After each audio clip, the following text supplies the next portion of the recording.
अऊज़ु बिल्लाहि मिनश शैतानिर रजीम बिस्मिल्लाहिर रहमानिर रहीम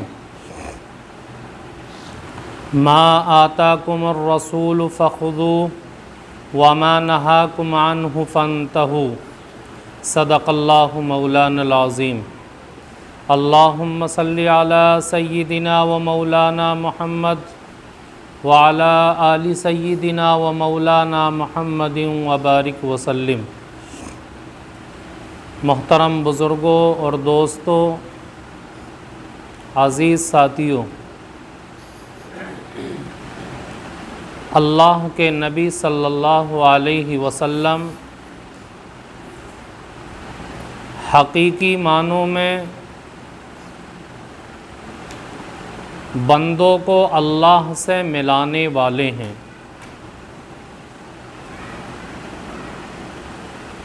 और जितनी कोशिशें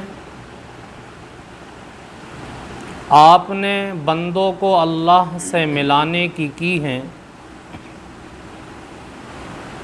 इतनी कोशिशें कोई और नहीं कर सकता।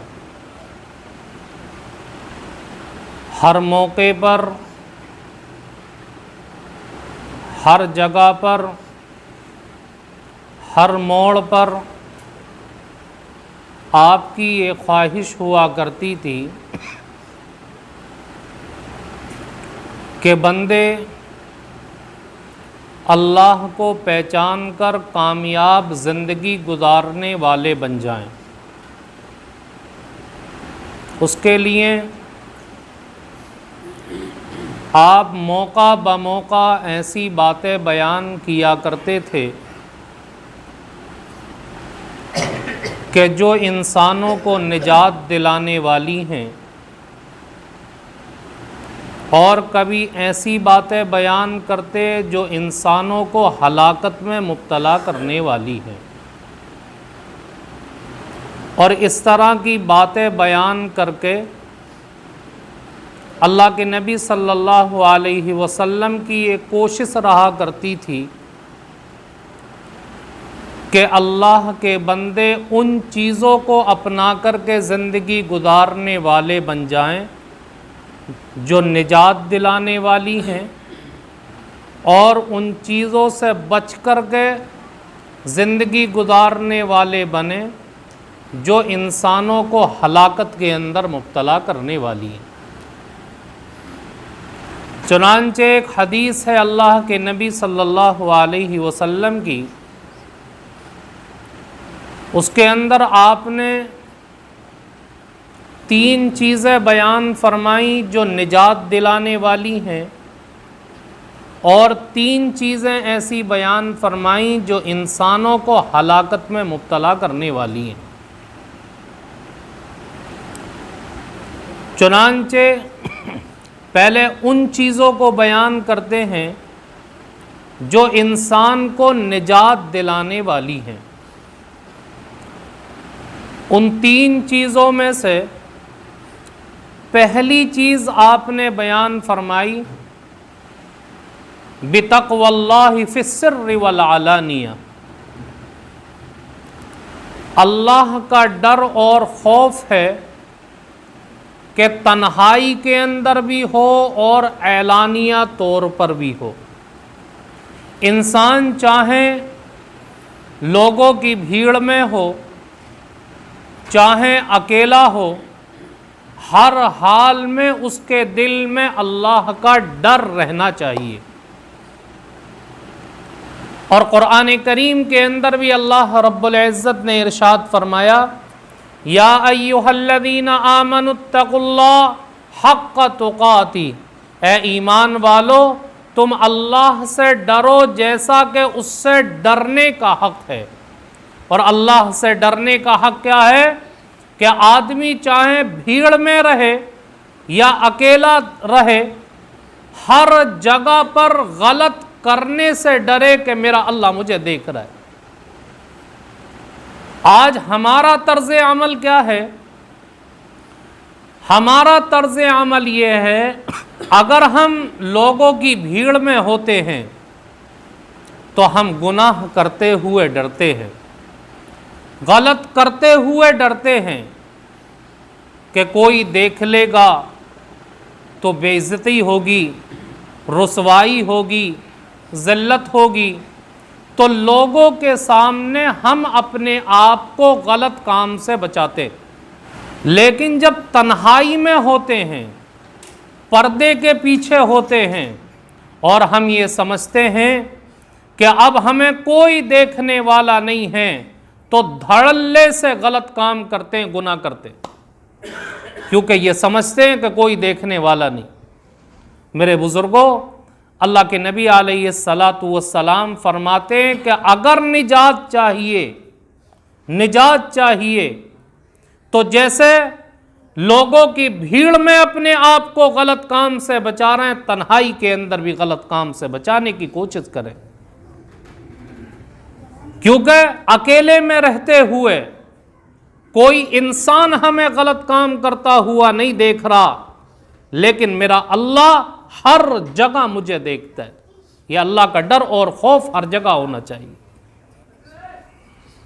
एक सहाबी हैं हजरत उमर फारूक रज़ी अल्लाह ताला अन्हु, दूसरे खलीफा हैं हजरत उमर रज़ी अल्लाह ताला अन्हु का जो दौरे खिलाफत रहा है, तारीख में लिखा है कि वो 10 साल था। हजरत उमर का दौरे खिलाफत 10 साल। इस 10 साल के अंदर हजरत उमर रज़ी अल्लाह ताला अन्हु ने अफ्रीका में, यूरोप में और दुनिया के बर्रे आजम के अंदर दीन का डंका बजा करके रख दिया और जमीन के एक बड़े रकबे पर इन 10 साल के अंदर दीन के अहकामात को पहुंचाया, इस्लाम के कलमे को पहुंचाया। मुअर्रिखीन लिखते हैं कि अगर हजरत उमर रज़ी अल्लाह ताला अन्हु कुछ और जिंदा रह जाते तो सारा का सारा यूरोप इस्लाम के अंदर दाखिल हो जाता। लेकिन अल्लाह की जो मर्जी हुआ करती वही होता है। हजरत उमर रज़ी अल्लाह ताला अन्हु मदीना मुनव्वरा के अंदर हैं और हजरत उमर रज़ी अल्लाह ताला अन्हु का ये तरीका था कि रात में मदीना की गलियों में गश्त लगाया करते थे। कोई परेशान तो नहीं है, किसी के घर में तकलीफ और तंगी तो नहीं है कि मुझे पता ना चले और अल्लाह के यहां बासपुरस हो जाए, तो रात में मदीना की गलियों के अंदर गश्त लगाते। अपने मामूल के मुताबिक एक मर्तबा मदीना की किसी गली से गुजर रहे हैं तो किसी घर से आवाज आ रही है। हजरत उमर रज़ी अल्लाह ताला अन्हु वहीं खड़े हो गए कि देखे क्या बात चल रही है। तो उस घर के अंदर कोई मर्द नहीं था, एक मां और एक बेटी, और दोनों के अंदर गुफ्तगू चल रही है। मां अपनी बेटी से कहती है कि जाओ जानवरों का दूध निकाल लो, सुबह होते ही लोग दूध लेने के लिए आएंगे। अब बेटी बर्तन उठा करके दूध निकालने के लिए जाती है तो मां कहती है कि दूध के अंदर पानी मिला देना। वो बेटी कहती है कि नहीं। हजरत उमर रज़ी अल्लाह ताला अन्हु को पता चलेगा तो सजा मिलेगी। मां कहती है कि रात के अंधेरे में कहां उमर देखने के लिए आ रहा है।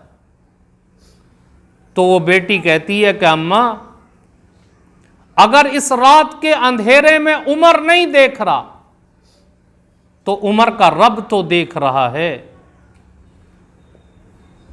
उसके सामने कल कयामत के दिन क्या जवाब देंगे वो पकड़ करेगा तो हमारे पास कोई जवाब नहीं होगा। ये था तकवा कि तन्हाई के अंदर भी जब कोई देखने वाला नहीं, हजरत उमर जो खलीफा हैं देखने वाले नहीं, लेकिन अल्लाह का डर दिल के अंदर है कि अगर गलत करूंगी तो अल्लाह रब्बुल इज्जत तो देख रहा है, वो इस बात के ऊपर पकड़ करेगा। हज़रत उमर रज़ी अल्लाह ताला अन्हु ने जब उस लड़की का ये जवाब सुना तो उस घर के ऊपर इस तरीके से निशान मार दिया।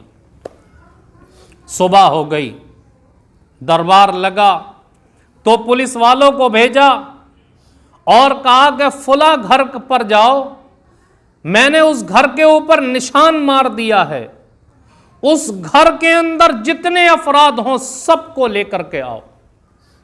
चुनांचे पुलिस वाले गए तो उस घर में कोई मर्द तो था नहीं, एक मां और बेटी, दोनों को लेकर के आ गए। अब जैसे ही दरबार में हाजिर किया गया, हजरत उमर रज़ी अल्लाह ताला अन्हु ने रात के वाक़े का तज़किरा नहीं किया। उस बूढ़ी औरत से यह नहीं कहा कि रात तुमने ऐसे कहा था अपनी बेटे को, दूध में पानी मिलाने का हुक्म दिया, तक कुछ नहीं तज़किरा किया। बल्कि क्या कहते हैं कि अम्मा, मैं आपकी इस बेटी से अपने बेटे का रिश्ता करना चाहता हूं। अब दरबार के अंदर जो लोग थे वो हैरत में कि हजरत उमर रज़ी अल्लाह ताला अन्हु के हाथ में हुकूमत है, आपका दौरे खिलाफत है, अरब के बड़े अच्छे अच्छे खानदानों से आपके लड़कों के लिए रिश्ते तैयार हैं, लेकिन आप एक ऐसे घर में अपने लड़के का रिश्ता कर रहे हैं कि ना उनकी माली हालत है, ना उनका नसब कोई जानता है, ना उसका कोई मकाम और मर्तबा है। हजरत उमर रज़ी अल्लाह ताला अन्हु से एक शख्स कहने लगे कि अमीरुल मुमिनीन, आप ऐसे घर में अपने लड़के का रिश्ता कर रहे हैं जिनका हसब नसब कोई नहीं जानता, आपको भी नहीं पता। हजरत उमर रज़ी अल्लाह ताला अन्हु कहते हैं, मैं इनके बारे में कुछ नहीं जानता कि इनका नसब क्या है, मुझे इसके बारे में कोई मालूमात नहीं है। मैं सिर्फ इतना जानता हूं कि जिस लड़की से मैं अपने बेटे का रिश्ता करना चाहता हूं उसके दिल में अल्लाह का डर और खौफ है, उसके दिल के अंदर तकवा है। सिर्फ इस डर और खौफ की वजह से मैं अपने बेटे का रिश्ता इस लड़की के साथ करना चाहता हूं। रिश्ता हो गया, निकाह हो गया। अब उसका नतीजा देखिए, 4 खलीफा गुजरे, हजरत अबू बकर सिद्दीक रज़ी अल्लाह ताला अन्हु, हजरत उमर, हजरत उस्मान, हजरत अली। उनके बाद एक और खलीफा आए हैं जिन्होंने खिलाफत को अल्लाह के नबी सल्लल्लाहु अलैहि वसल्लम के तरीके के मुताबिक चलाया, जिनका नाम है हजरत उमर इब्ने अब्दुल अजीज। यह हजरत उमर इब्ने अब्दुल अजीज रहमतुल्लाह अलैह उसी लड़की के पेट से पैदा हुए हैं जिससे हजरत उमर ने अपने बेटे का निकाह किया था। तो मेरे बुजुर्गों, नतीजा क्या निकला कि इंसान तन्हाई के अंदर हो या लोगों की भीड़ में हो, हर जगह गलत करते हुए अपने आप को अल्लाह से डराने की कोशिश करे और ये सोचे कि मेरा अल्लाह हर जगह मुझे देखता है, तन्हाई में भी, लोगों की भीड़ में भी।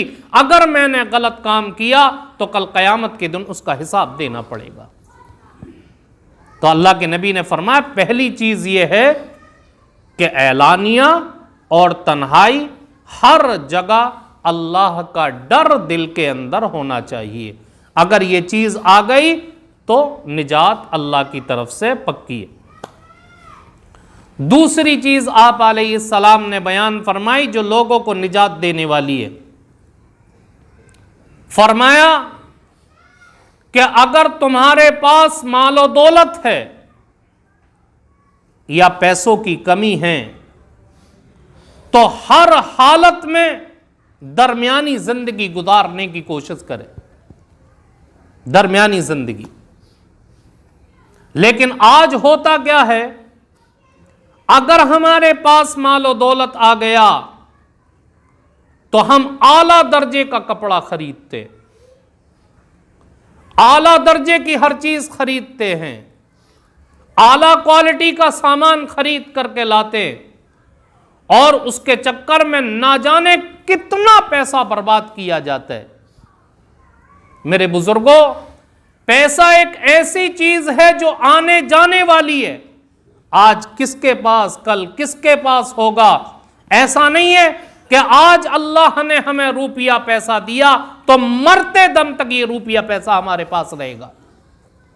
अगर आज हमारे पास रुपया पैसा है और हर चीज के अंदर हम आला क्वालिटी की चीज देखते हैं और हर सामान के पीछे पैसा बेतहाशा बर्बाद करते हैं, तो कल कहीं ऐसा हुआ कि हमारी माली हालत कमजोर हो गई तो हमारे लिए जिंदगी गुजारना दुश्वार हो जाएगा।